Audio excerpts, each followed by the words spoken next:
Hey guys, welcome back to the channel. Well, today I'm going to take a look at this new drone from Attop. This is the W80, as you guys can see in the box over here. And this is one of those 2-axis brushless GPS drones. It's more in the budget class category. It has a 4K camera, and hopefully that 2-axis gimbal will provide some decently stable video. It sort of looks like the it's a SJRC. F11 Pro, which is also rebranded as a DEERC DE22. It looks a lot like that. It's not the same, but it does have that similar look, and those are pretty good drones. So if it's anywhere near that drone, then this would be a pretty good one. We'll have to just get up in there and see how it does fly. But it does have the things that we're looking for in a decent GPS drone. So Attop sent this to me. This is like their premier drone, and I was pretty excited to check this one out. So big thank you to Attop, who sent out several drones to me recently to feature on the channel and see how they fly. But this is like, you know, the top of the Attop line. So anyway, we'll get this outside, we'll fly it, and we'll do that first in the video. So we'll get that out of the way. So right after this, we'll fly the drone. Then if you're interested in the table review, so you can see what comes in this nice carrying case, get a closer look at the drone and the controller and the app, then stick around to the very end of this video where I'll have all that at the very end. So let's get outside now. Let's fly this drone and see how it works. So let's do that right after this.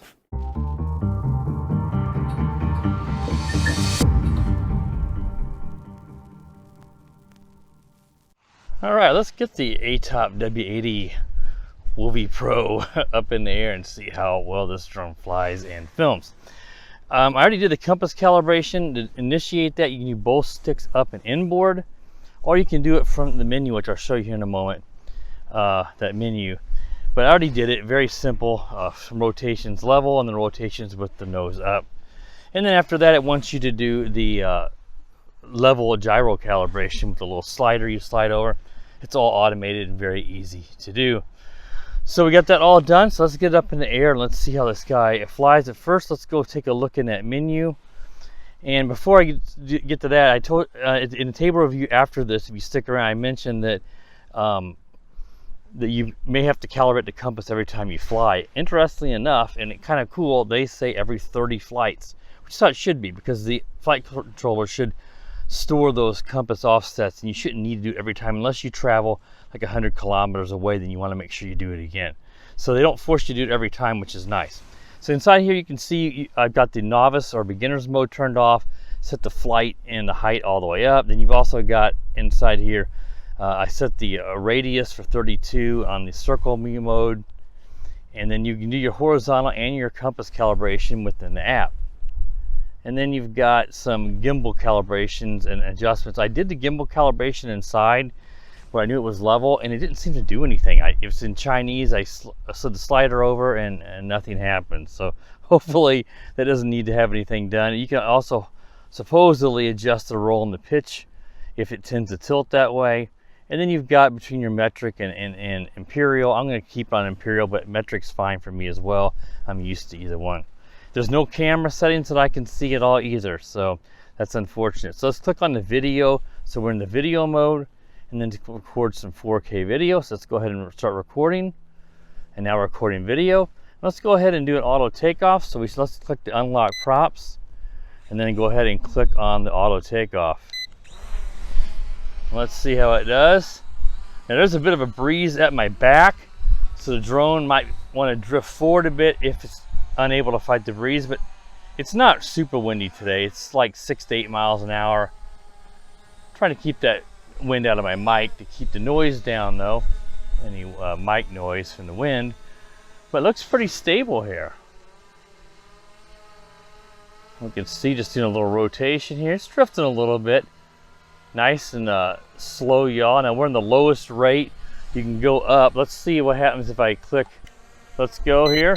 There we are in the highest rate. There's just 2 rates, low and high. But yeah, that's not bad. All right, let's go ahead and just sort of, let's bring it a little closer to me. And before we take it, actually let's back up just a little bit. Let's raise it up and we'll put the gimbal up a little bit. Let's just rock it back and forth and see how does that gimbal work. A little gimbal test, which my friend Marcus likes to do on these. And it is sort of moving forward, and you know that can also be a sign of of a cheap controller. I don't have the hand. Let me put the hands, the little hand grips out. That's a little better. You don't have to have those out. But it's usually just a sign of, you know, the aircrafts are not super tuned and not super powerful like a DJI would be. All right, so that doesn't seem too bad though. Let's bring it forward. Let's just kind of, let's drop it down in altitude. Let's kind of just do a manual droning here and kind of go up and back.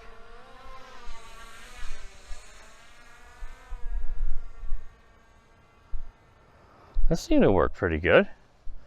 I have a nice solid FPV feed. Of course, I'm not very far, so you expect you should. Let's bring it forward.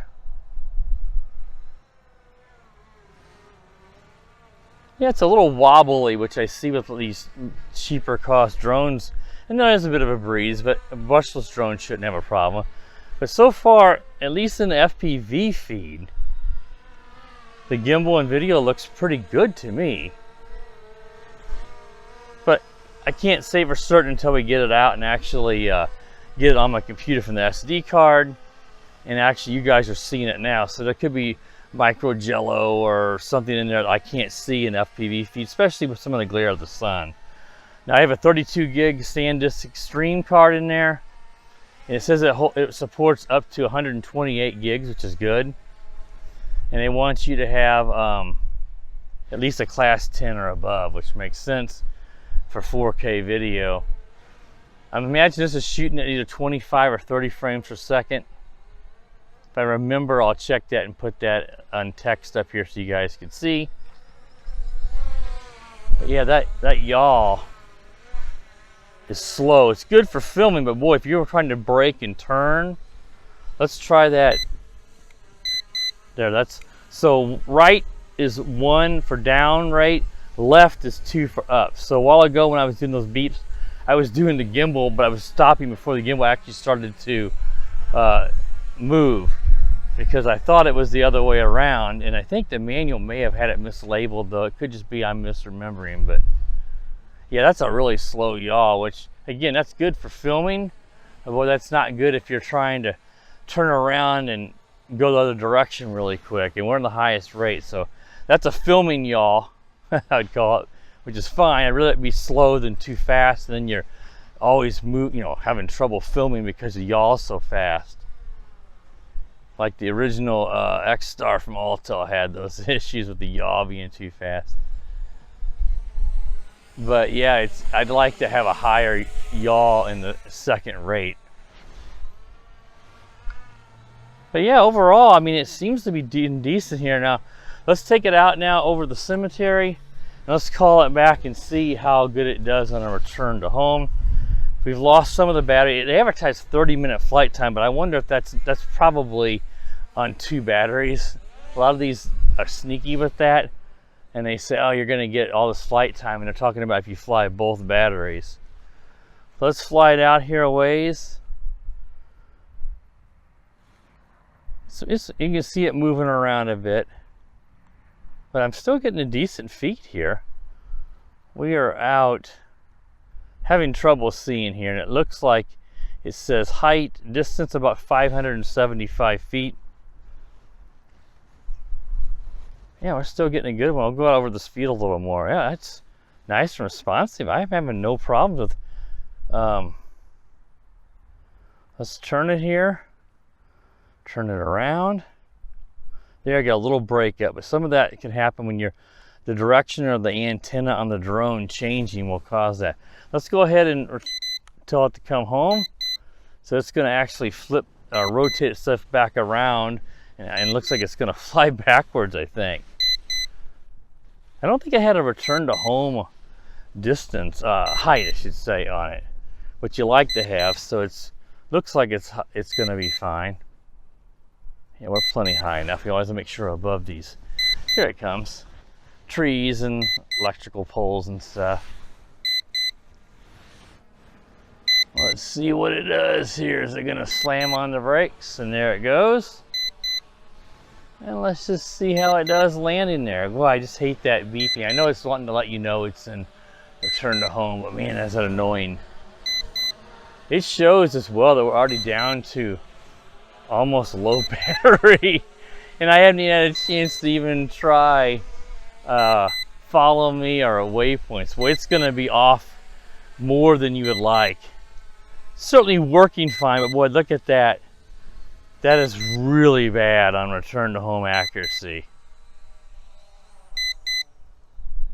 That should, except, you know, when you don't have any optical flow or any downward facing camera, or it doesn't ask you to aim the camera down and look at it to help find it, they're going to be off more. But usually with 3 to 4 feet off of the helipad there, and that is a good solid 10 feet off. That is way too far.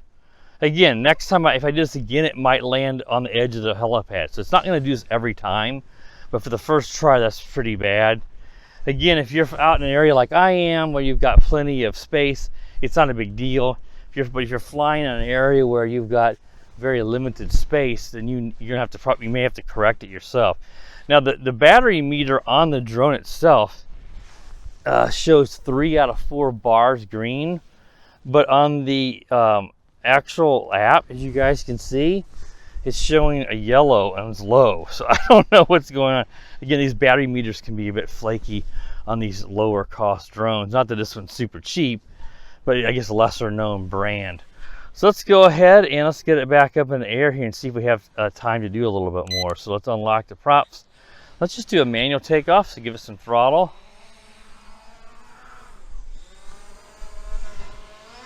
But everything seems fine. There's no toilet bowling, which you would see where they go in circles, you know, circles if the compass calibration was bad or there was any interference.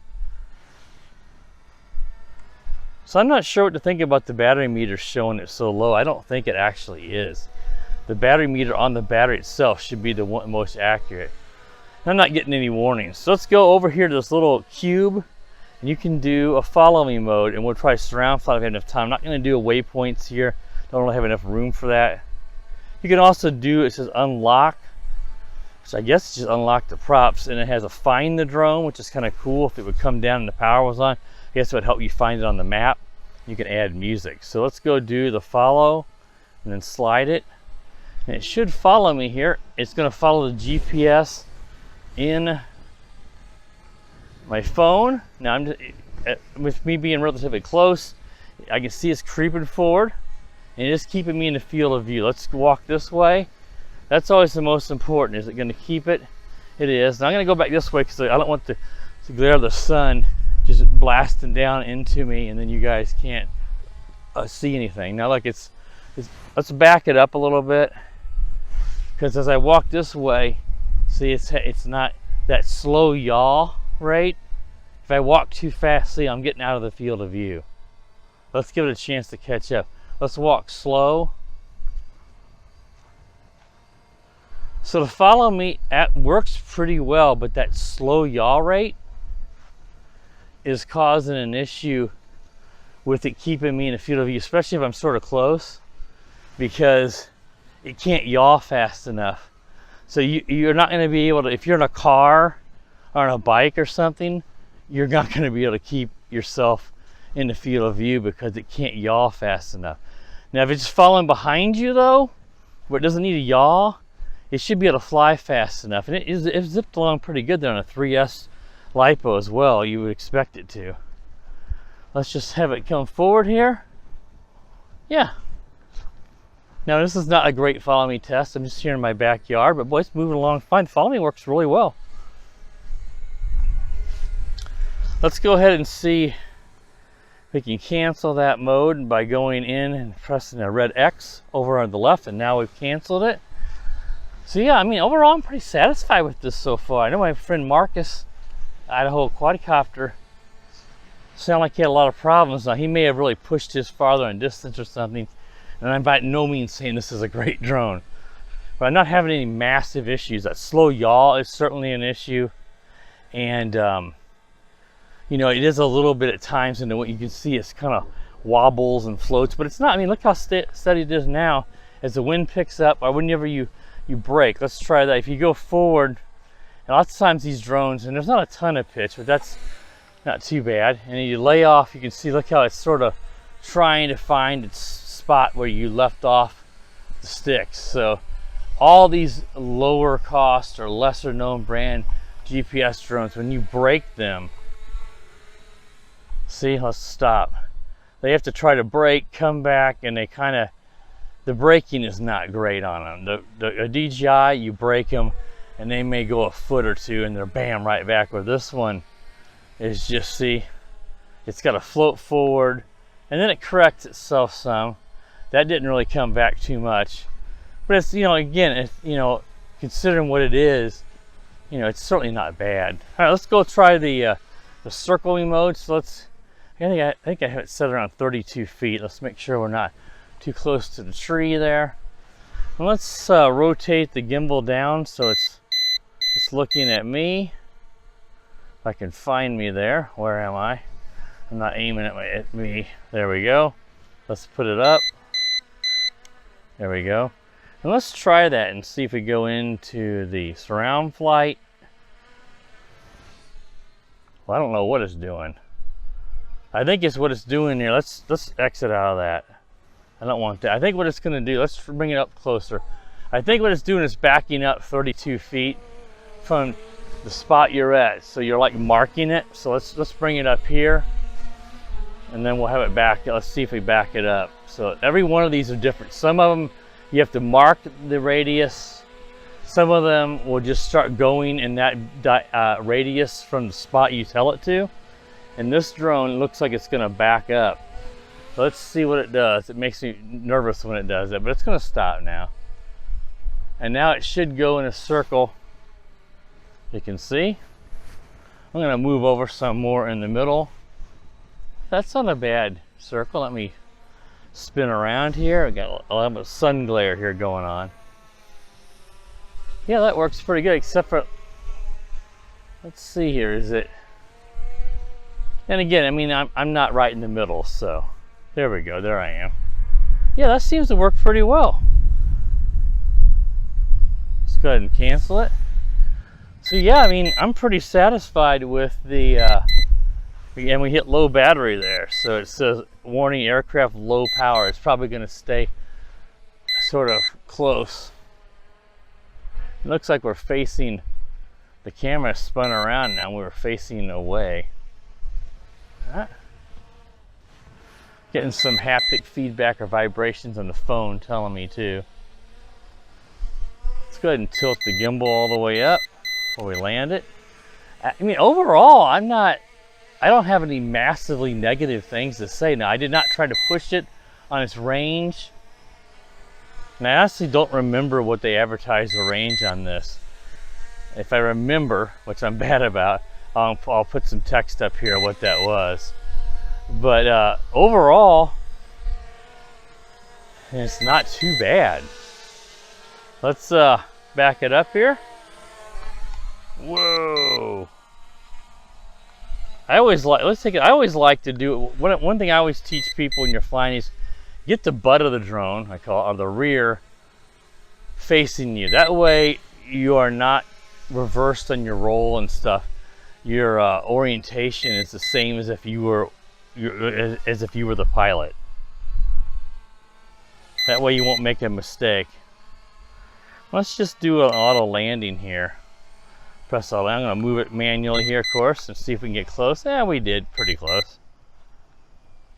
All right, guys, that wraps up the review of the Attop W80 Wolvy Pro. I thought it was pretty decent. Of course, I don't know about the SD card issue, so I can't comment if there's no video on there and it's not recording, then I'm gonna have to rate it worse. But if the video's on there and it just stopped because we landed, then that's not too bad, you know. And overall, I don't have any massive complaints about this drone, but it's gonna come down to price, and I know it's not super inexpensive. So, you know, check if there's any clippable coupons. If they would happen to give me a coupon as well to add to this video, I'll certainly include it. So overall, a decent 2-axis brushless gimbal drone that really is going to come down to price. All right, guys, that wraps up the review of the W80. If you're new to the channel, please consider subscribing. While you're at it, click that bell. That way you're notified every time I do upload a new video. And as always, guys, have a wonderful day. All right, guys, thanks for sticking around to the end of the video. Let's get this table review out of the way here and then wrap this video up. So I'm filming this before I actually did the flight review, so I don't know how well the drone flew or anything, so keep that in mind. I may say something that actually doesn't exactly pertain because we saw that you already saw how it flew, so then you already know that that's not accurate. But anyway, let's take a look at what's inside the case, and then we'll take a closer look at the drone. Now, you guys saw the box very briefly there at the beginning of the video in the intro. Again, this is a W80, and they call it the Wolvy Pro, which it says down here on the front right arm. So let's move the drone out of the way. Let's take a look at the contents inside the case. And this is a pretty decent case, so it is nice to make it nice and portable. The Attop branding on it. To open it up here, and of course they always got these foam inserts inside here, but in the pouch in the back here, let's move this up so this is visible. Inside here you get this is your instruction manual, your full instruction manual, and your quick start. Then they give you a little bag here, and this little bag has a full set of the props, has a USB-C charging cable in here for your controller, and it has a little hex screwdriver here. This is like, or an Allen wrench you could call it. This is for taking the little screws out to replace the props, because they do give you a little bag in here. It's gonna be hard to find, but it has some of the extra screws to attach those propellers. Then you get two of these boxes. Each one of these has a battery, so this particular one comes with two. Now, they may have a single battery version available for less, but again, this one comes with two batteries. And you have your charger over here. So I'll go ahead and take out and let you guys see one of the batteries, since I have the other one installed in the drone. Again, this is a 3S LiPo. It is 2500 milliamp hour, and it's rated at 11.4 volts, which is a high voltage. Since it's 11.4 and 11, it means it's a 3S. So this is a 3S LiPo, not a 2. So decent, should have a decent amount of power in a 3S, especially on the high voltage. Now, it charges through the charger here, so let's just take that out and I'll show you very briefly here. That's going to attach to these little prongs on the front, so it's going to attach here something like this, I believe, and that's how it charges. And then you will attach your USB-C cable that I showed you there in the other bag to the front, and that will charge all of USB-C. So I tell you, use a 2 amp so that you get a quicker charge, but still it's going to be a long time. I would think probably 4 or 5 hours. So unfortunately, this is not going to charge very fast. And then here is the controller, little foam pieces there to protect the gimbal sticks. You do have a screen here. Here is your antennas. And I'll take a quick look here and see if these are real or fake. And just a really quick glance, it looks like they are not functional. And the way you look for that, and I could be overlooking it, but there would typically be, in one of these antennas, you'd see a little wire in here, and that wire's running up and being held up just so you have like an extended antenna. And I just really quickly here, I don't see any wire in here, but I can't say 100% certain there because I have to get closer and look. But just a quick look, it sort of looks like they are fake. And I'm just gonna go ahead and pull this off so you guys can see. Let's put the antennas back out, and you can undo this on the back here. Now get that out of the way so we have a better look at the controller.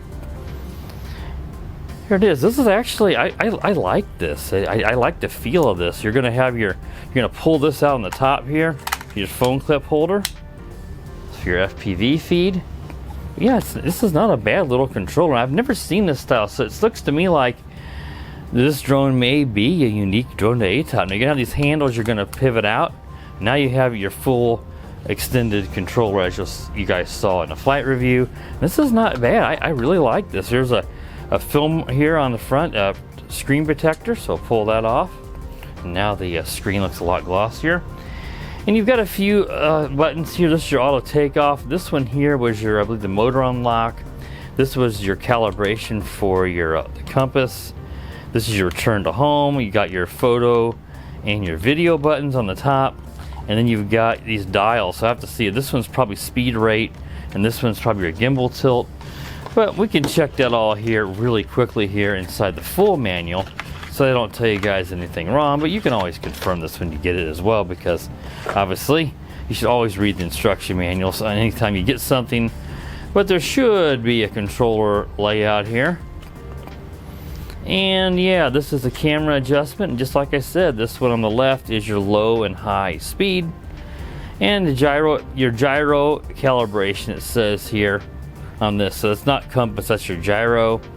Return to home. All the other stuff I said correct. I believe to do the compass calibration, which I know it shows you in the quick start guide. To start that is both sticks up and inboard, or up and in, is for your calibrating the compass. And then you got that your USB-C charging down here. So it is nice that this does not run off of double or AAA batteries. And let's go ahead and just get the drone over here and take a look at it. Now, since we were pulling out the phone clip holder, the app you're going to use for this, and that app is the Attop View. It may not show up very well here. I just have it pulled up on my phone. The screenshot I took, I actually haven't installed it yet. I thought that I had. So the Attop View is the name of the app that you're going to use, and that was obviously what we used during the flight review. And then here is the drone. Now I have the gimbal guard on. You just want to pop that off obviously before you fly, or the motors will overheat on the gimbal. And as you can see, it's just 2 axes. It's going to stabilize on the pitch and the roll. There's no yaw axis stabilization, which would be what a 3-axis gimbal would use.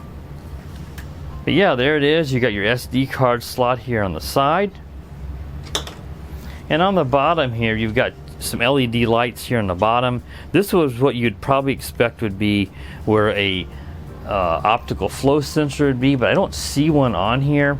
I'm not sure, but this doesn't appear to be any more than just a little like rubber boot or something there, but that's where you'd expect one to be. And optical flow helps if you were flying this indoors somewhere, or if you're flying it and you lost GPS lock, you would try to maintain it with visual on the ground, and this does not appear to have that as far as I can see.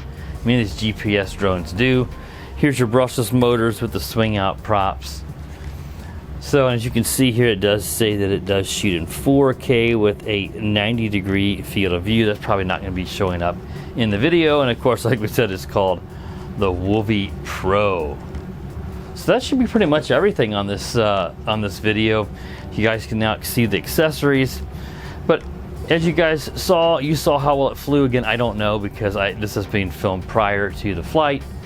But I'm betting it probably wasn't great, going by what my friend Marcus over Idaho Quadcopter said, since he flew his. So I'm hoping that I have better luck than him, and of course you know it, and I don't at this point. All right guys, that wraps up the complete review of the W80 Wolvy Pro from Attop. Hope you guys enjoyed the video. If you're new to the channel, please consider subscribing, and while you do that, click that bell. That way you're notified every time that I do upload a new video. And as always guys, have a wonderful day. The power of the dark side.